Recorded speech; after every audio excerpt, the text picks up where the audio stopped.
Good afternoon, and welcome to the first installment of the Fall 2021 Virtual Book Talk series, sponsored by the Program in the History of the Book in American Culture here at the American Antiquarian Society.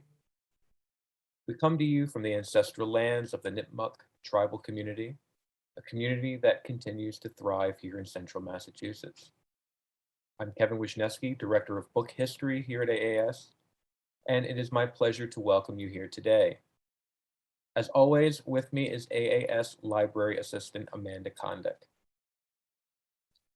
Today's guest is Gordon Fraser, who in a few moments will share his presentation on a new book, Star Territory, Printing the Universe in 19th-Century America, published by the University of Pennsylvania Press earlier this year. Before introducing Gordon, I want to briefly introduce the Society for Newcomers. AAS was founded in 1812 by printer Isaiah Thomas. We are a research library and learned society located in Worcester, Massachusetts. We're devoted to understanding and sharing the history and culture of North America before the 20th century. As a library, we collect, preserve, and share the printed record of what is now the United States, portions of Canada, and the Caribbean. Our collections include books and pamphlets, newspapers and periodicals, manuscripts, and the graphic arts. In addition to this virtual book talk series, we have a variety of public programs. We offer visiting research fellowships, and we welcome scholars and readers from around the world to use our reading room to work on their own research projects. Now, I would like to turn things over to Amanda, who will quickly offer an overview of the platform we're using today. All right, thank you, Kevin, and welcome everyone. Before we get started, I do have a few notes on the mechanics of our Zoom webinar format. The chat function is open, so please send your comments to all attendees and panelists. And throughout the presentation, I'll also be posting additional information and links in the chat relating to our speaker, AAS, and feedback. And you should be able to save the chat by clicking on the three dots in the window. If you have any problems with your visual or audio settings, you can also message me privately in the chat. For the Q&A portion of the program, we'll be using the Q&A function, which is also located on the bottom of your Zoom screen. If you have any questions for Gordon during or after his presentation, please type them in there. And as attendees, you'll also have the option to upvote your favorite questions by selecting the thumbs up icon, and we'll answer these questions at the end of the program.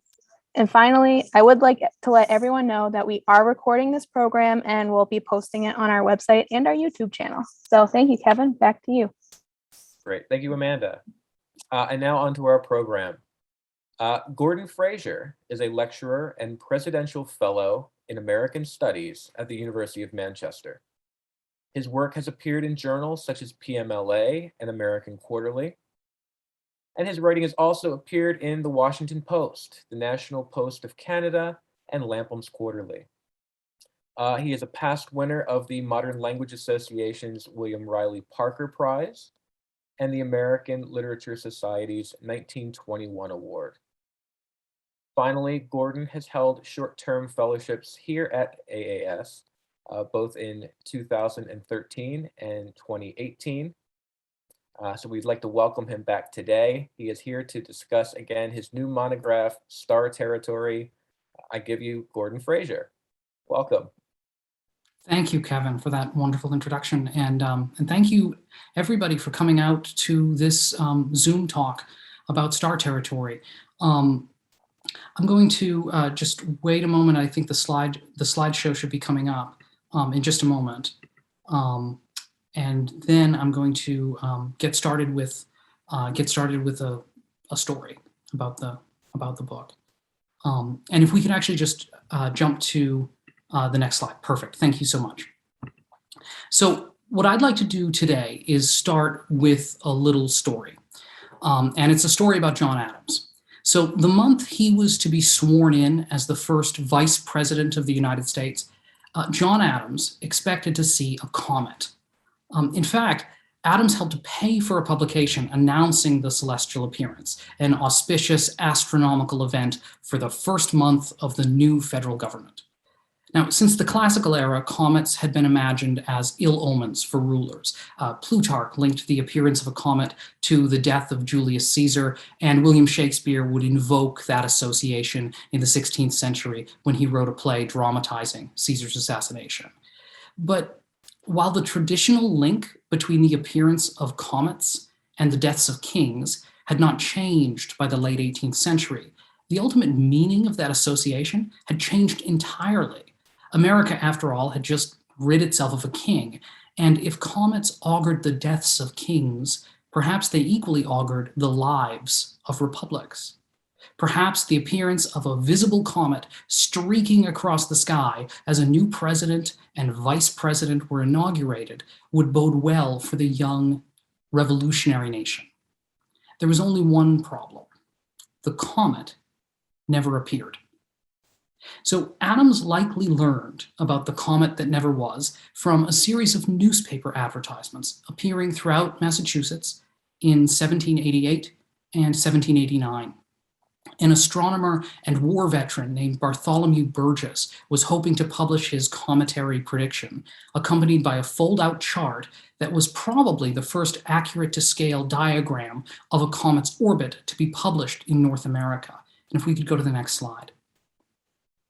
Adams not only subscribed to the publication, but invited the amateur astronomer to his home in Braintree and later introduced him even to George Washington. With Adams's assistance, Burgess found backers to fund 2 editions of his book about comets, and it predicted the appearance of a comet on or before the 27th of April, 1789, in essence, during the first month of the new federal government's operation. But like I said before, the comet never appeared.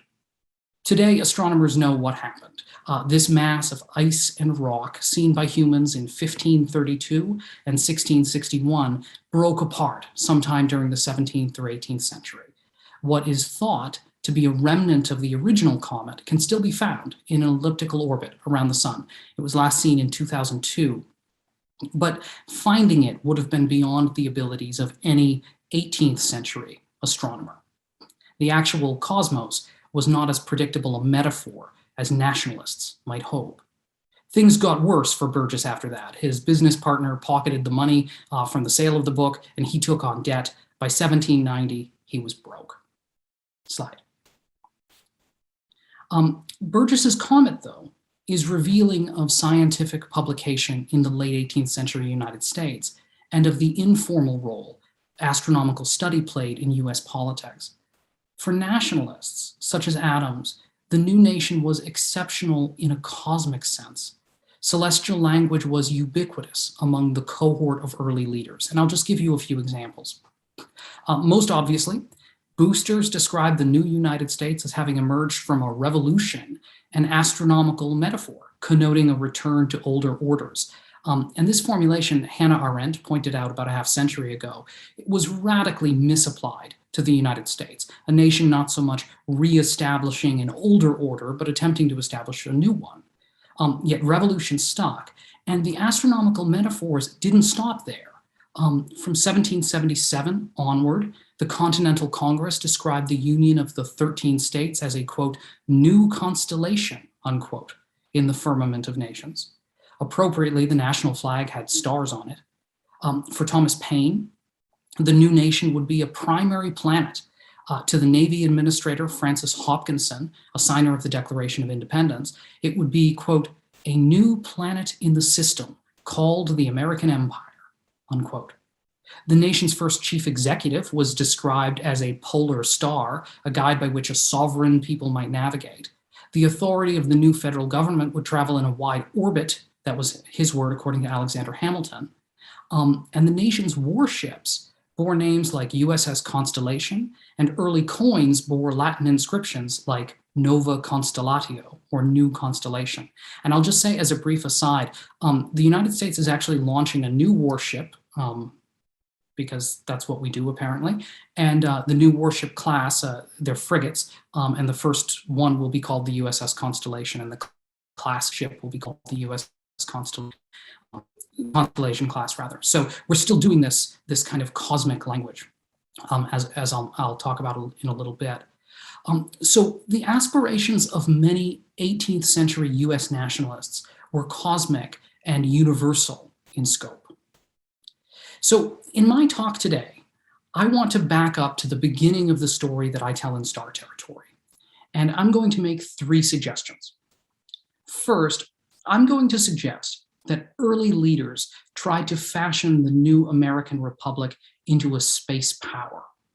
Today, that phrase, space power, is used by theorists of military strategy to describe the constellation of advantages that accrue to nation states with the technological ability to map, predict, and exploit forces and bodies in space. Applied to the early republic, the phrase is an anachronism, but I think it's a useful one. Military theorists have concluded, in essence, that space power enables nation states to project influence through demonstrations of scientific prestige, to economically reward other global actors for cooperation, often through shared commercial advantages, and to project force. Of course, American space power looked different in the period before rockets, satellites, and ballistic missiles. But much of this cosmic language and astronomical printing, I'm going to suggest, was part of a concerted effort to make outer space part of the early nationalist project.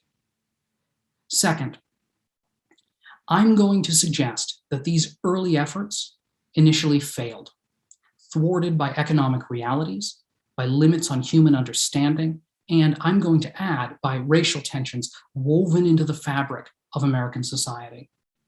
And yet attempts to fashion a kind of American astronomical empire had, by the end of the 19th century, succeeded. By 1852, the United States had become a nation state with a sophisticated space mapping operation called the American Ephemeris. By 1900, it had astronomical outposts and observatories around the world and complex systems for training soldiers, sailors, and even insurance agents in astronomical prediction. And third, I'm going to suggest that the creation of the United States as a space power, a kind of astronomical empire, has consequences for how we think about the next space age, which is now beginning. We are, I argue, on the verge of a new neo-colonialist age of space. NASA administrators advocate public-private partnerships for the development of space commerce, and the United States military, especially since the creation of the US Space Force in 2019, seeks unilateral control of strategic regions above the atmosphere. In Star Territory, I suggest that US efforts to exploit the cosmos have a deep 18th and 19th century history, and that confronting our present position depends upon knowing that history. In order to tell that history, then, I want to back up to the beginning of the story. What did outer space mean to people in the early republic? The best way to think about that question, I think, is with those literary texts explaining outer space that people printed, purchased, and read.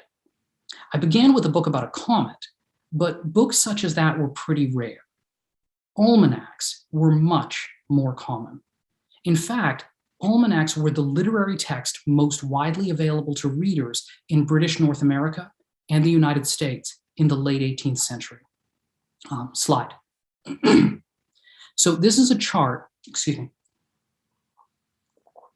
This is a chart showing the total number of novel imprints published in the United States in the 1790s. If a Philadelphia publisher prints 500 copies of the first edition of a novel, that's one imprint. And if those sell out and he prints a second edition, that's 2 imprints. I want to compare this now to almanacs. Slide.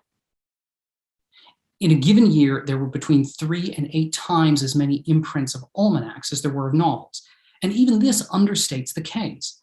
The largest London publishers in the 1790s would print no more than 750 copies of a novel at most. A single edition of an almanac, by contrast, would comprise thousands of copies. The Boston printer Ezekiel Russell, for instance, would advertise his almanacs were for sale by the, quote, thousand, gross, hundred, dozen, or single, unquote. Benjamin Franklin printed Poor Richard's Almanac in batches of 10,000 at a time back in the 1740s. Almanacs were everywhere. Even more importantly, these texts shaped the everyday cosmologies of readers. In essence, almanacs provided a vernacular way of knowing the relations between individuals and communities and geographies and temporalities. Readers interacted with almanacs, signing them and writing in their pages. Slide. The New Hampshire minister, Amariah Frost Jr., for instance, kept notes in his copy of Bickerstaff's New England Almanac for 1787.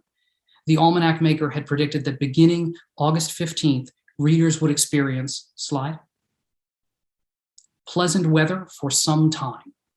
Frost, or perhaps somebody else, corrected the almanac by inscribing 2 X marks between August 15th and August 20th, and noting that instead of pleasant weather, there were, slide, terrible hurricanes during that period.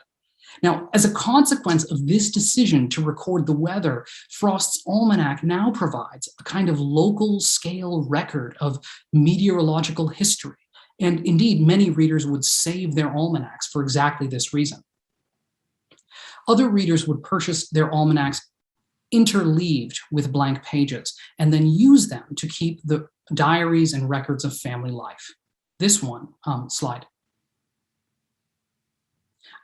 is a page from Christopher Columbus Baldwin's copy of the New England Farmer's Almanac, in which he recorded the death of his mother. On the page for April, slide,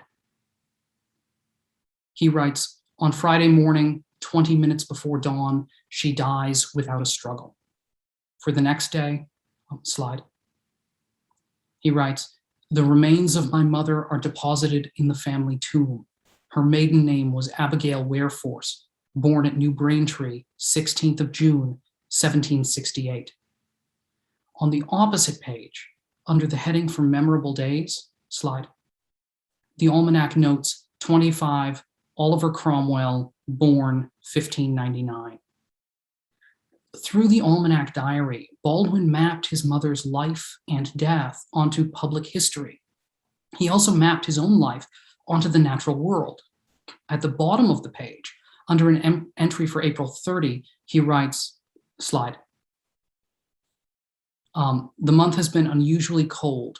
Old men say there has been nothing like it since 1794. This copy of the New England Farmer's Almanac was, at least ostensibly, printed to provide a record of the future, of next year's weather and next year's sunrises, and only incidentally to provide a record of the public past. Oliver Cromwell was born in 1599. Interleaved with Baldwin's diary, however, it provides a record of life and death and space and time and nature experienced at human scale. Baldwin, along with numerous others, located himself through print and script in geographic space, in time, and in the natural world. Slide. For agents of the nascent federal state then, almanacs represented a problem of scale. By orders of magnitude, almanacs were the most popular and widely reproduced kind of text available to readers. But their content was at once individuated in providing space through which people could record their lives, local in describing regional geography, tides, and the weather, and universal in describing the celestial operations of the solar system and the universe. They were not national. The cosmos, in short, had very little to do with the nation state. Excuse me.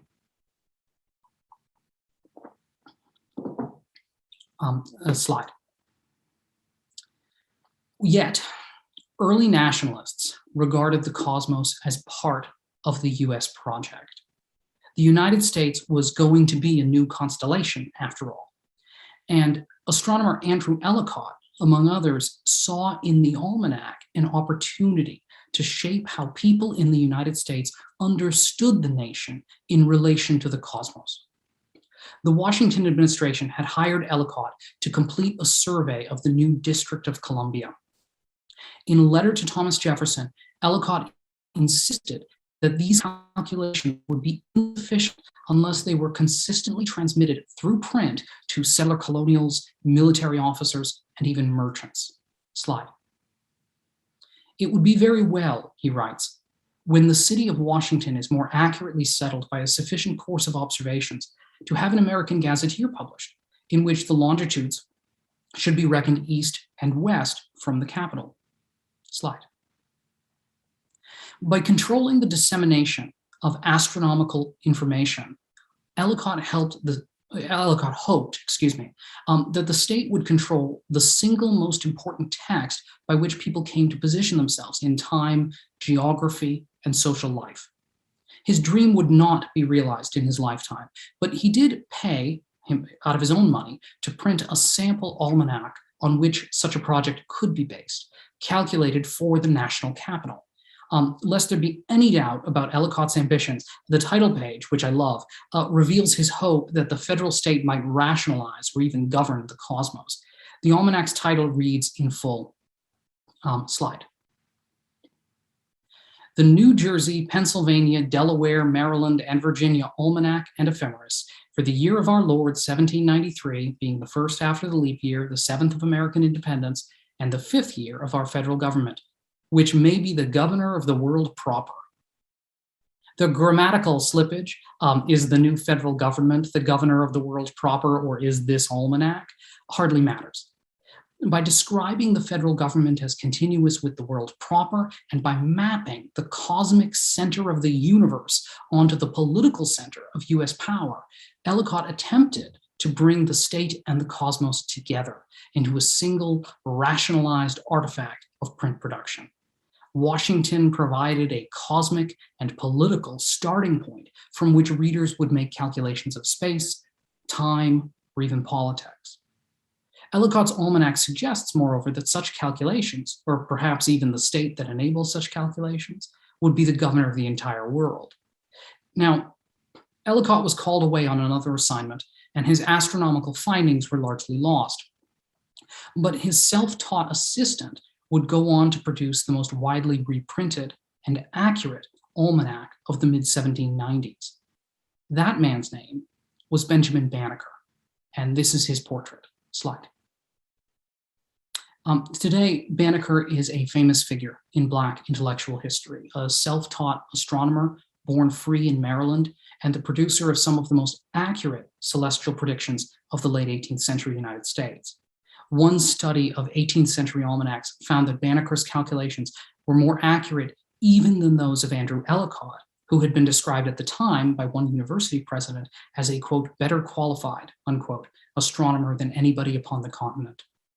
When Banneker is discussed in this context, he is often presented as a figure opposed to the US state, a Black intellectual whose exceptional ability and fundamental dignity reveals the preposterousness of an emerging science of biological race. And I think that story is accurate. But today, I want to focus on why Banneker came to be seen as a figure undermining the astronomical authority of the US state at all. After all, Banneker was also an employee of the federal government. He helped to map the boundaries of Washington, D.C. And when news of Banneker's mathematical ability began to spread, then Secretary of State Thomas Jefferson would initially voice support. He famously replied to a letter from Banneker praising his mathematical ability. That letter would be reprinted without Jefferson's permission. And privately, Jefferson boasted to the Marquis de Condorcet that, quote, I procured Banneker to be employed under one of our chief directors in laying out the new federal city, unquote. This was only technically true. In his official capacity as Secretary of State, Jefferson had been in charge of the surveying operation, and yet the boast itself is noteworthy. Jefferson regarded Banneker as a federal employee, at least at first, and at least when trying to cultivate foreign intellectuals skeptical of slavery. Even more importantly, Banneker's almanacs were popular, incredibly so. Slide. His 1794 edition might have been the most widely reprinted set of almanacs in the United States that year, and his almanacs were certainly reprinted in Maryland, Pennsylvania, New Jersey, Rhode Island, Connecticut, Massachusetts, New York, and New Hampshire. By 1796, at the latest, Banneker's name was known in South Carolina. By 1799, news of Banneker had traveled as far as Hamburg, Germany. One can imagine a counterfactual history in which Benjamin Banneker became not a symbol of Black intellectualism, but of early US nationalism. The federal government surveyor produces accurate and popular commercial almanacs enabling farming, traveling, and timekeeping throughout the New Republic, and particularly in and around Washington, D.C. Slide. But that's not what happened. Jefferson was attacked for his initial praise of Banneker, with South Carolina Congressman William Lowton Smith asking, quote, "What shall we think of a Secretary of State thus fraternizing with Negroes, writing them complimentary epistles, styling them his Black brethren, congratulating them on evidences of their genius, and assuring them of his good wishes for their speedy emancipation," unquote. While today we regard Jefferson as a racial conservative, in his own political context, he wasn't nearly conservative enough for some of his fellow enslavers.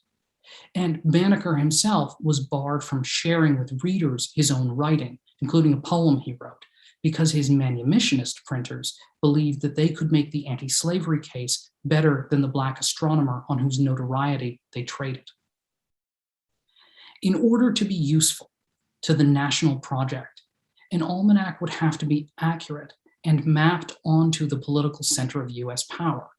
Banneker, throughout the 1790s, was the only person producing calculations that matched that description. His almanacs would have allowed a reader to set her or his clock in the Washington area, and his almanacs were accurate. And yet he became a symbol not of national cohesion, but of national confusion. And in any case, centralized almanac production in and around Washington, D.C. ceased. Ellicott published his last almanac in 1792, Banneker published his last almanac in 1796, and by 1802, now President Thomas Jefferson was living in the capital city without access to basic astronomical information. The Ellicott survey had established a national prime meridian, but it did not come into widespread use.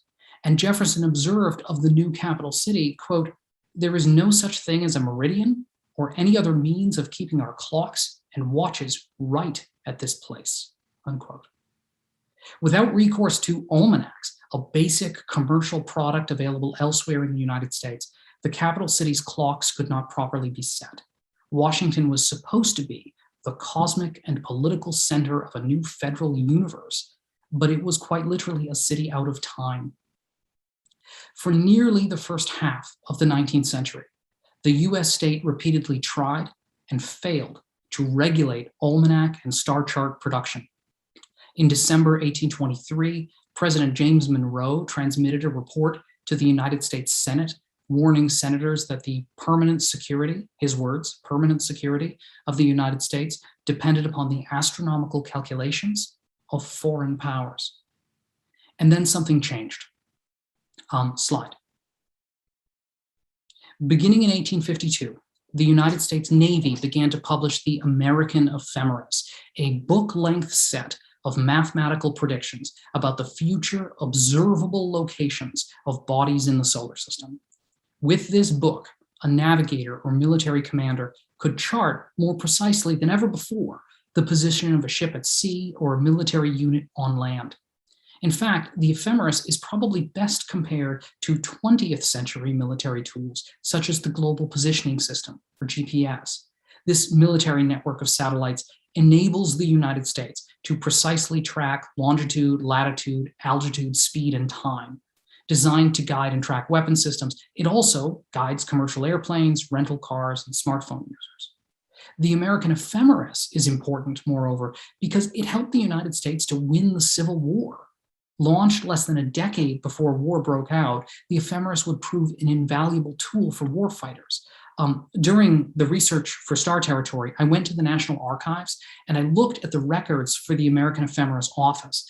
If we could go to the next slide. Most of the wartime records are lost, but the records from the end of 1864 and 1865 are still there. And those records that remain reveal that hundreds of these almanacs were shipped regularly, weekly, sometimes daily, to far-flung and sometimes nearby ports and military outposts.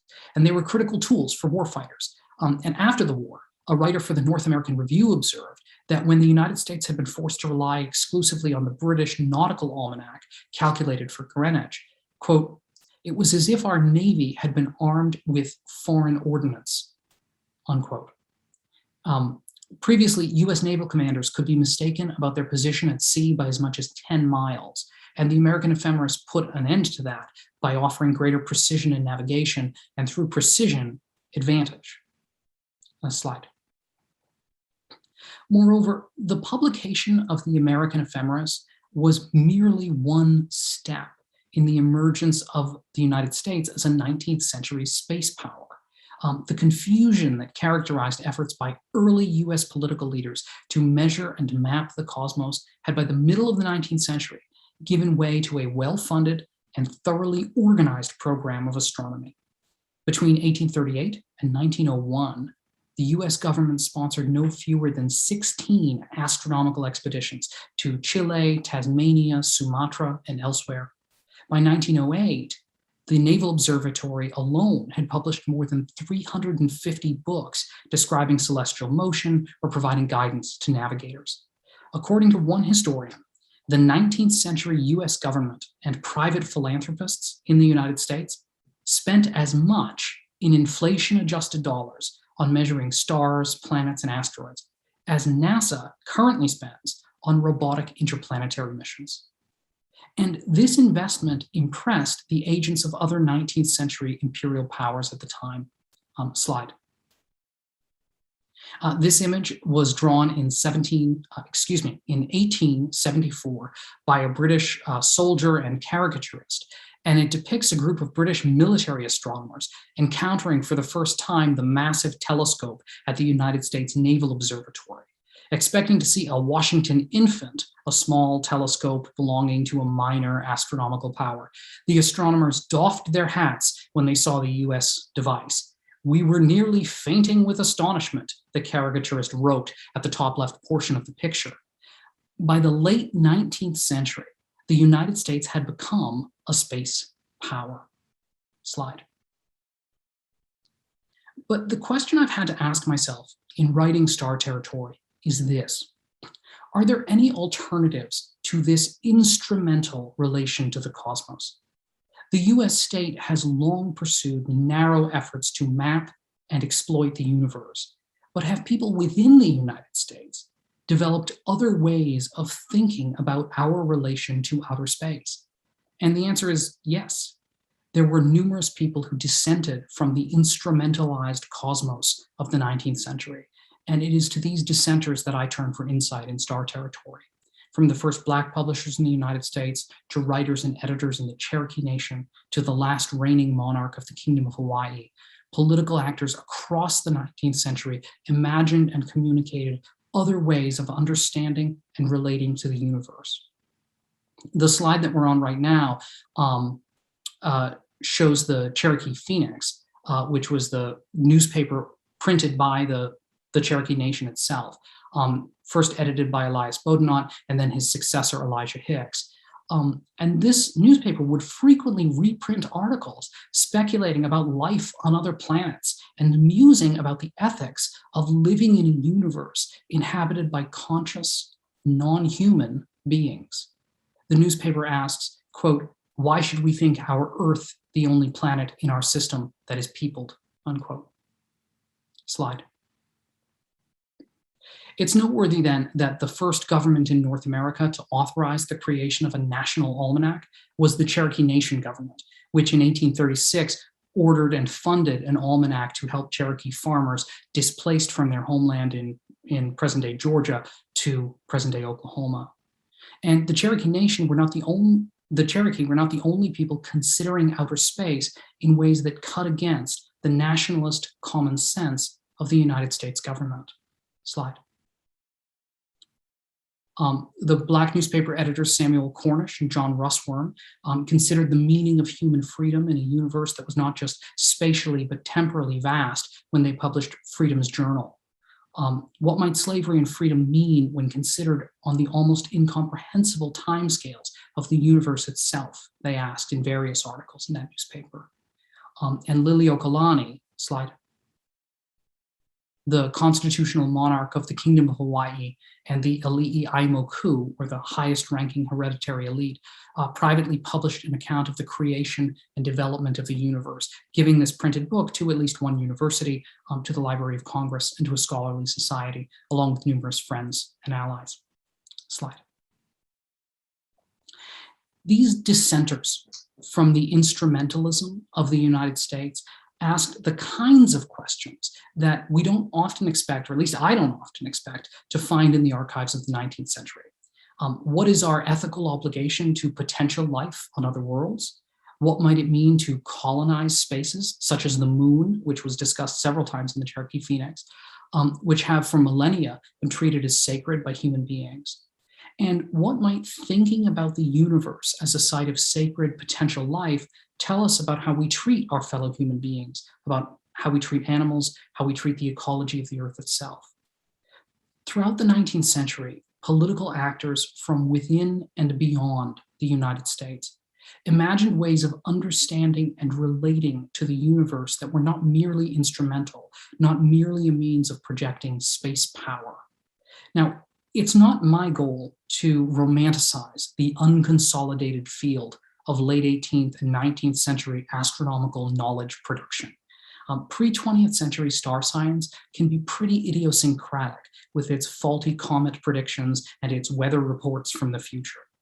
Rather, I'm suggesting that the legacy of this earlier unconsolidated period might enable us to see the present more clearly. We inhabit a form of space and time that is highly regularized, even militarized, and it's becoming more so. Outer space will increasingly become a site of geopolitical conflict, one that I think will in troubling ways resemble the 19th century scramble for territory here on Earth. Private companies will shortly start trying to mine asteroids. Utopian billionaires will shortly begin trying to send people to Mars.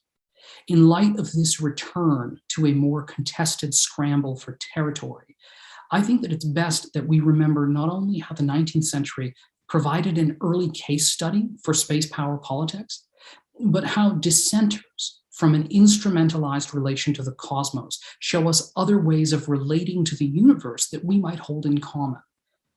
Long before the Gemini or Apollo missions, and long before the creation of the global positioning system, agents of the United States government sought to map and measure the universe as a means of controlling strategic territory in North America and around the world.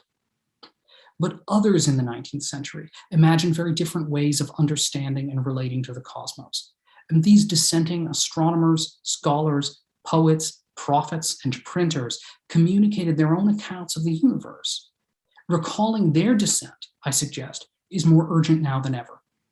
As agents of world governments and private investors embark on the work of a third space age, promoting commerce and defending that commerce through the projection of force, I think we would do well to recall that there are different ways of understanding, interacting with, and inhabiting the universe. America's first long space age, its 19th century space age, was an era of expansion and exploitation, but it was not only that. And in the 21st century, we would do well to recall how some in the 19th regarded the universe as wondrous, mysterious, and sacred. Thank you.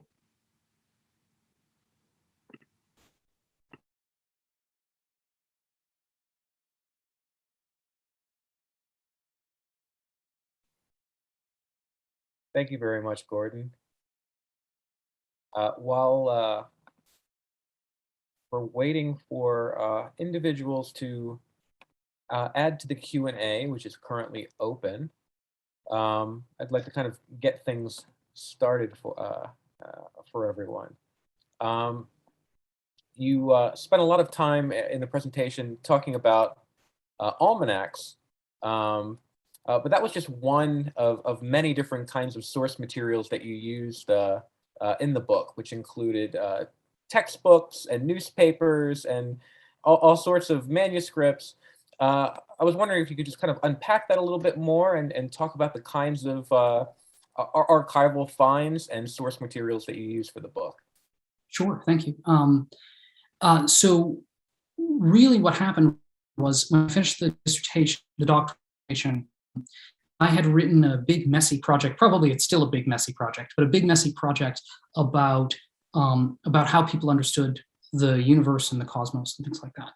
And what I realized was that it had no methodological through line. And so in the book, what I tried to do was focus on printing, because it seemed to me that whereas if I were writing a 21st century history about outer space, I might think about the smartphone or about the satellite or the computer as ways of interacting with the universe.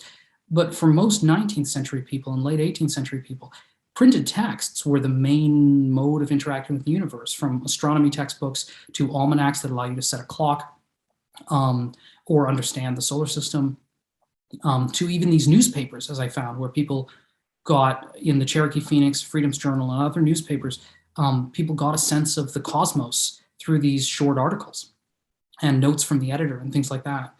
And so really what I tried to do was follow printing. When people print about the universe in the 19th century, I was trying to follow that as a through line.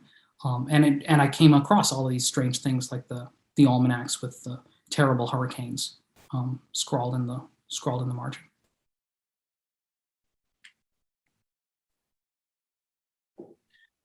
Kind of continuing on that, I know one of our ongoing themes in this program is often, again, about that process in terms of how you've kind of moved from research to writing and so on and so forth.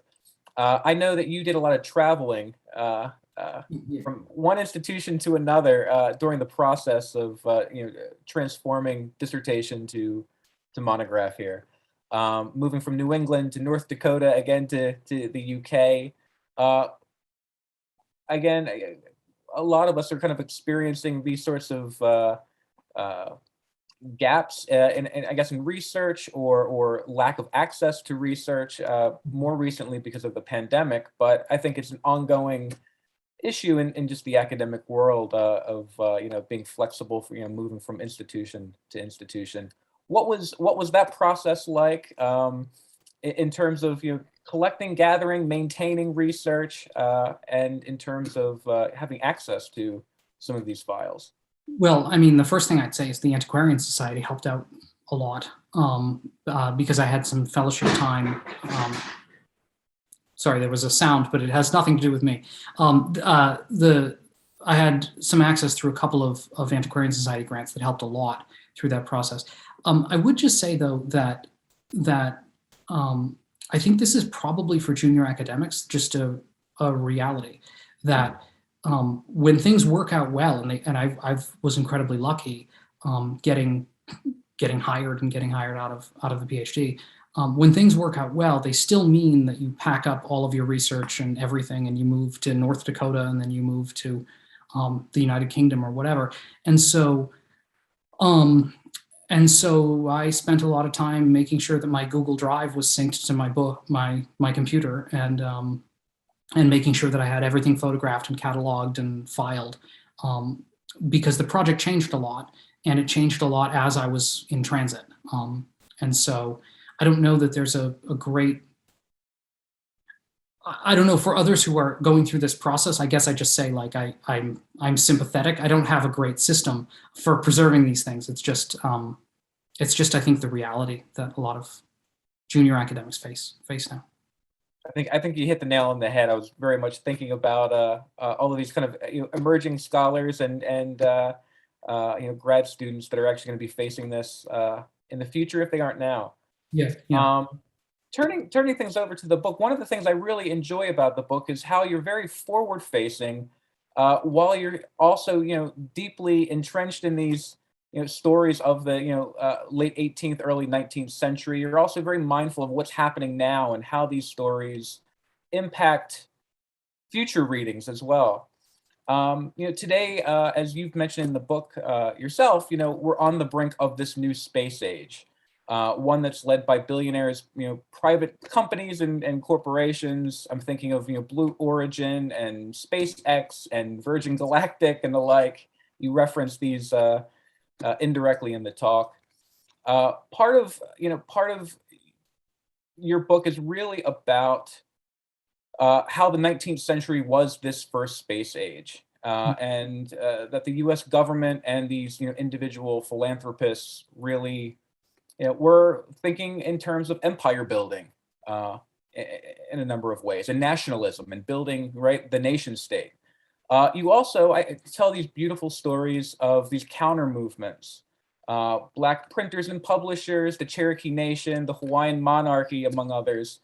I'm curious about kind of a third group that's kind of underneath throughout the book, weaving, throughout the book, and that's the everyday American. And I'm really just curious, how does the everyday American engage with or relate to these evolving ideas about the universe, moving from the spiritual or metaphorical to science, technology, industry, empire, etc.?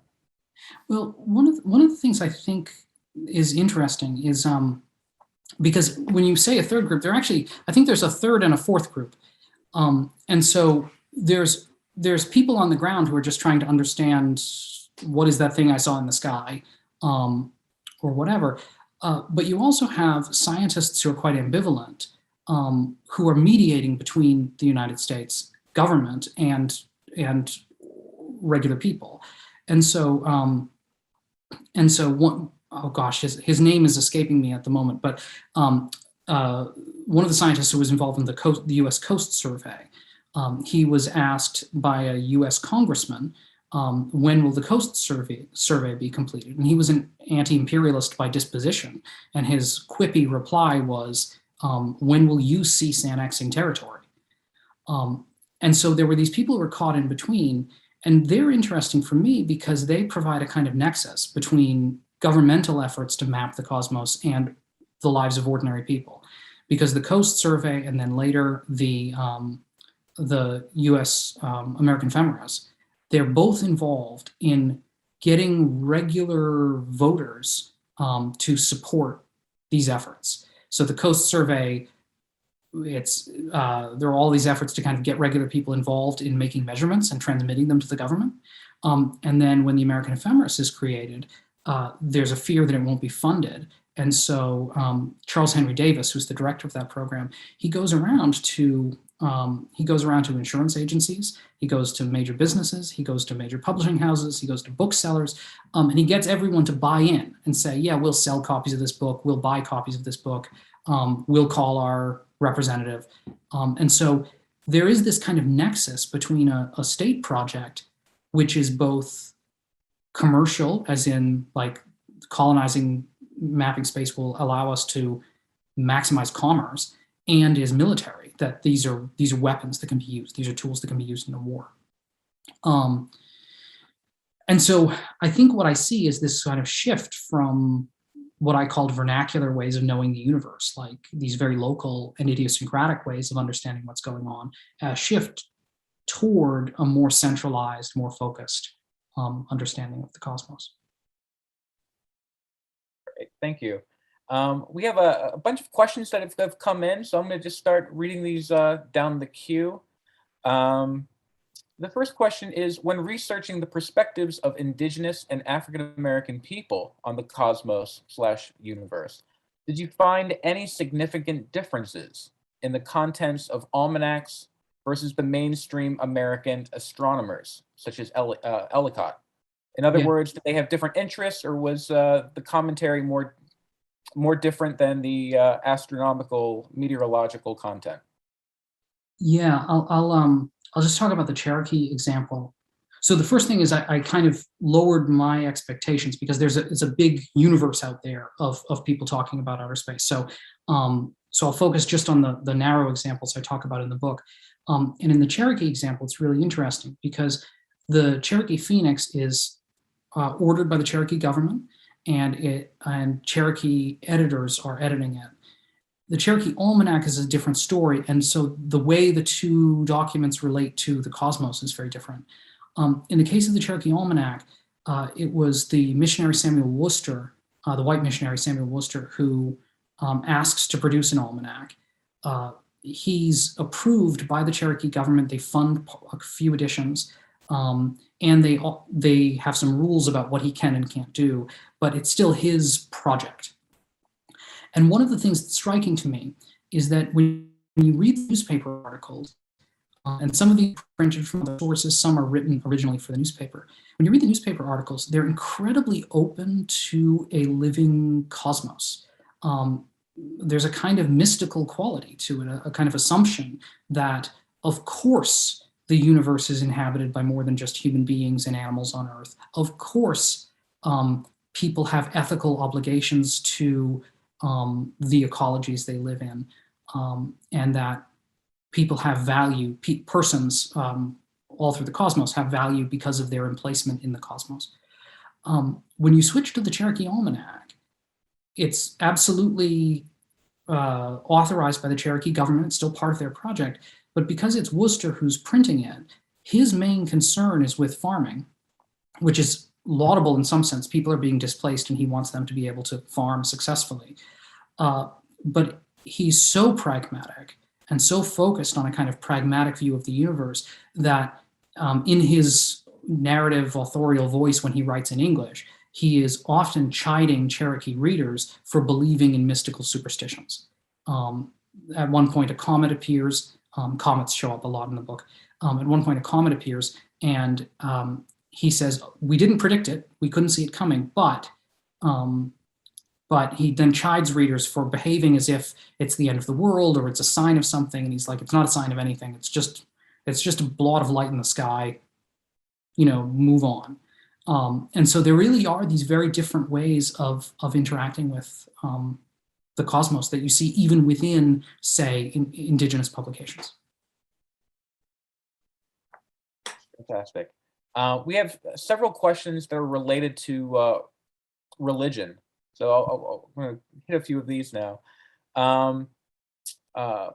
One question is, you've discussed American politics and the stars, and that was great.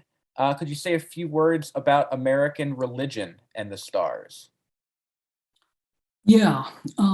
So one of the things that is interesting to me about, so just as a matter of focus, the through line of the book is really this kind of governmental effort to rationalize and regularize our relation to the cosmos, to say it's a measurable thing.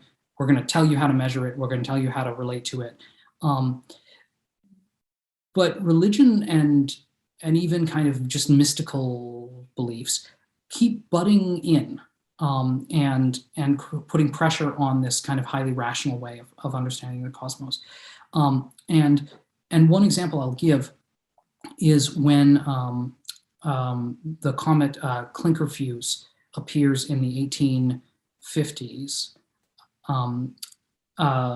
all through Cherokee territory, but then further north, when you exit Cherokee territory, the Western Cherokee Nation, among rural white folks, there is this widespread discussion of whether or not, among Christians, about whether or not this is auguring the return of Jesus Christ.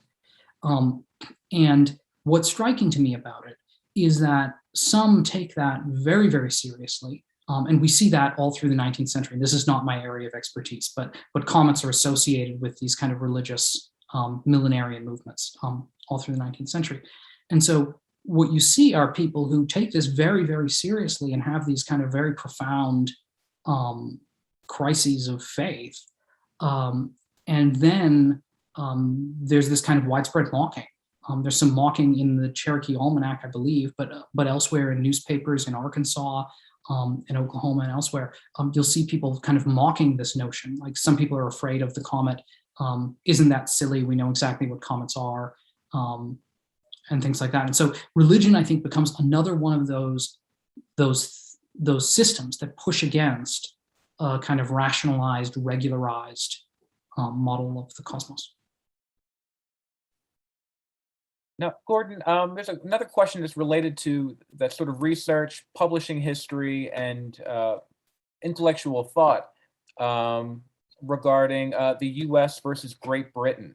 Have you noticed in your research any differences between the way in which the cosmos was written about or thought about between one side of the from one continent to to the British Isles? Right. So what's interesting about, so if I take the example of the American Ephemeris, so this national almanac, the U.S. gets there in 1852. Britain and France were there far earlier. Britain in the early 18th century, France in the late 17th century. And so the idea of having a kind of regularized national almanac that tells naval commanders how to navigate, that's kind of old news. What was new in the 19th century was that neither Britain nor France had updated their techniques of doing these measurements. They just kind of done the same thing every year, or roughly the same thing. And so the United States did a kind of a soup to nuts examination of how, based on the latest science, how to produce a national almanac. And so they produced what was regarded at the time as the most precise. But what's interesting to me is not really that the United States was kind of exceptional in doing this, because other empires attempted to do this kind of thing in different ways and to different degrees. What's interesting to me is that the United States was doing it and really dedicated to it at a moment when the technology and the science were there to systematize in ways that very much prefigure the 20th century, the 21st century. And so the level of precision was higher in the 19th century when the United States did this.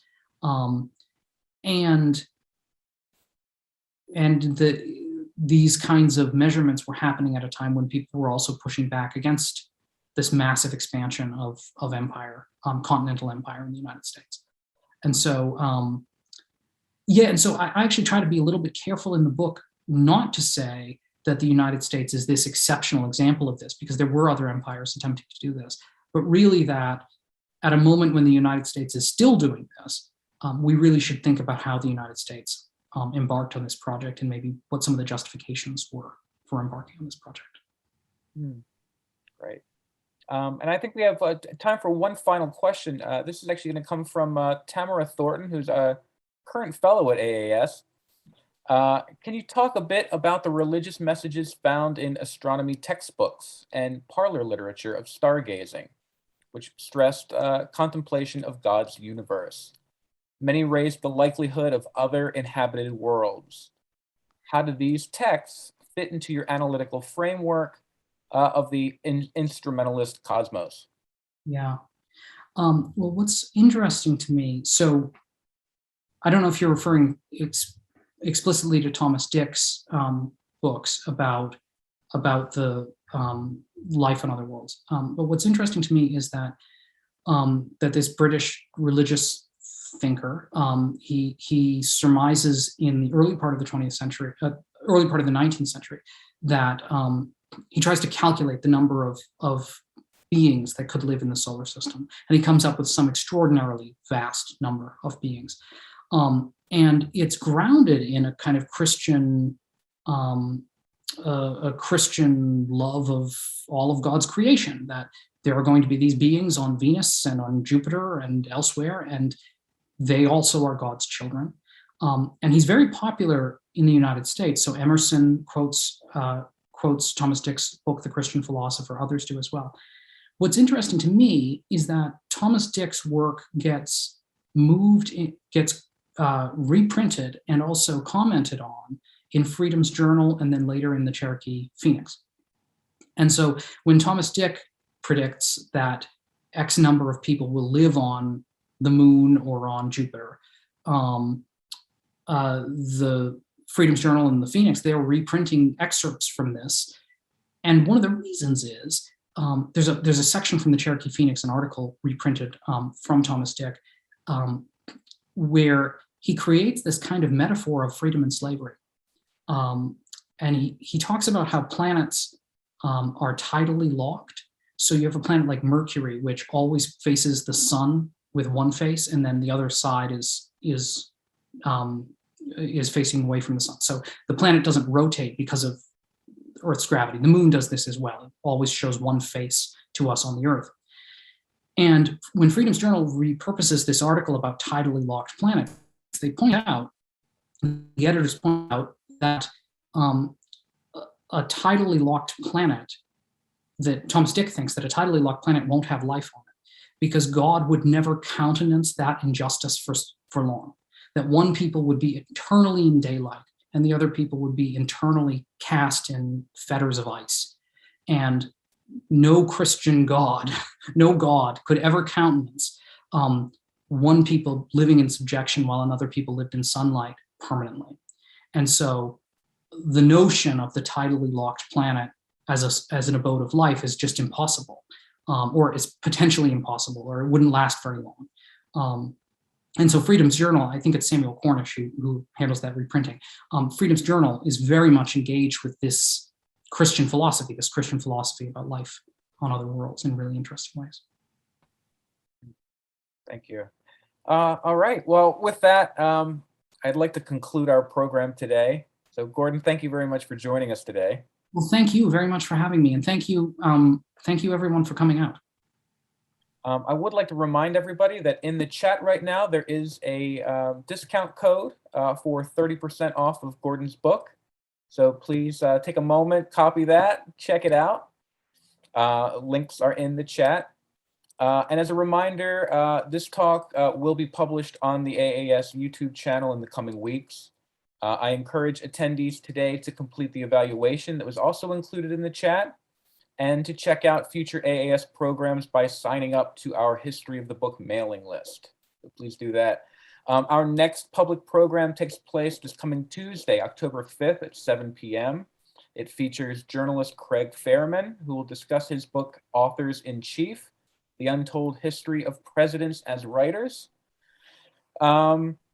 And please sign up for our next book talk, which is scheduled, again, it's the last Thursday of every month. It'll be October 28th. Our guest will be Corinna Zeltzman, who is speaking about her book, Ink Under the Fingernails, Printing Politics in 19th Century Mexico, published by the University of California Press. So with that, as always, I'd like to thank you all for attending, and I will see you next time. Thanks so much.